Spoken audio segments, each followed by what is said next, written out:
Hai, kembali lagi di channel saya, Fir Documentary. Kini kita mau bercerita tentang sebuah fenomena yang sedang merambah di dunia pendidikan kita ini. Sudah belasan tahun saya menjalani peran ini, berdiri di depan kelas, menulis di papan tulis, hingga kini berhadapan dengan layar digital. Selama rentang waktu itu, saya melihat banyak sekali orang datang dan pergi. Rekan sejawat silih berganti wajah.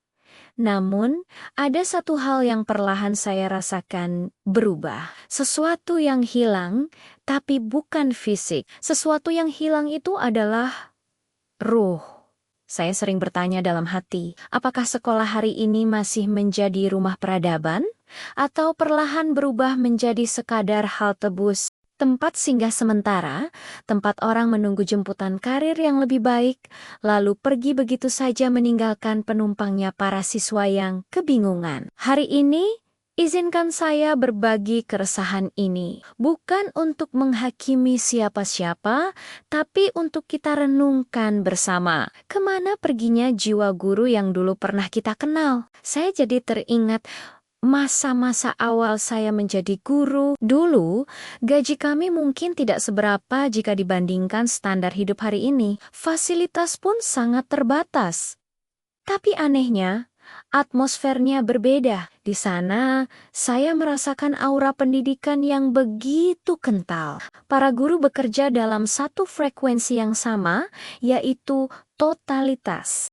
Mereka tidak pernah hitung-hitungan. Mereka tidak pernah bertanya, kalau saya lembur membimbing anak ini, cairnya berapa? Guru-guru senior dulu mengajar dengan jiwa yang penuh. Urusan dapur, mereka selesaikan dengan gagah di luar gerbang sekolah. Ada yang sepulang sekolah berdagang, membuka jasa, atau bertani. Mereka mandiri. Sehingga saat melangkah masuk ke kelas, mereka tidak menyandera murid demi tuntutan perut. Mereka datang murni untuk khidmah. Totalitas itu lahir bukan karena bayaran, tapi karena panggilan jiwa. Sekarang coba kita bandingkan dengan fenomena yang sering kita lihat di dunia pendidikan hari ini. Saya menyebutnya mentalitas batu loncatan. Profesi guru di sekolah swasta seringkali hanya dianggap sebagai fase menunggu. Menunggu panggilan PNS,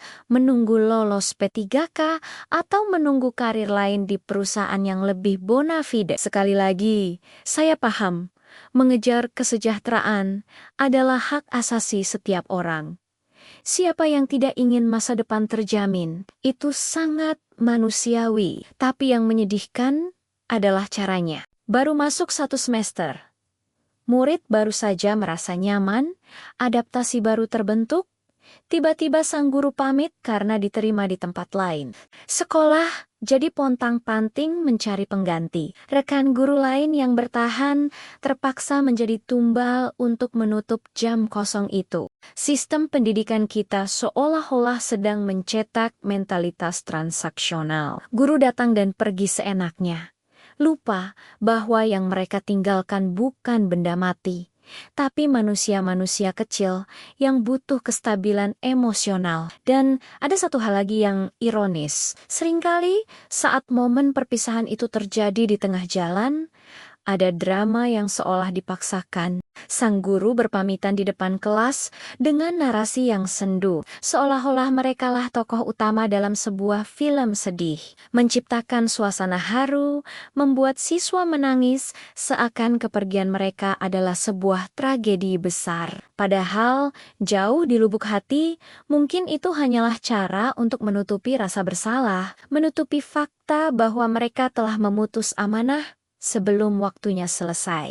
Mereka butuh validasi bahwa mereka dicintai, meskipun mereka memilih pergi demi ambisi pribadi. Padahal, pahlawan pendidikan yang sebenarnya adalah mereka yang memilih bertahan. Guru-guru yang tetap diam, tetap masuk esok harinya, membereskan kekacauan jadwal, dan memastikan anak-anak tetap mendapatkan hak belajarnya. Tanpa drama, tanpa tepuk tangan.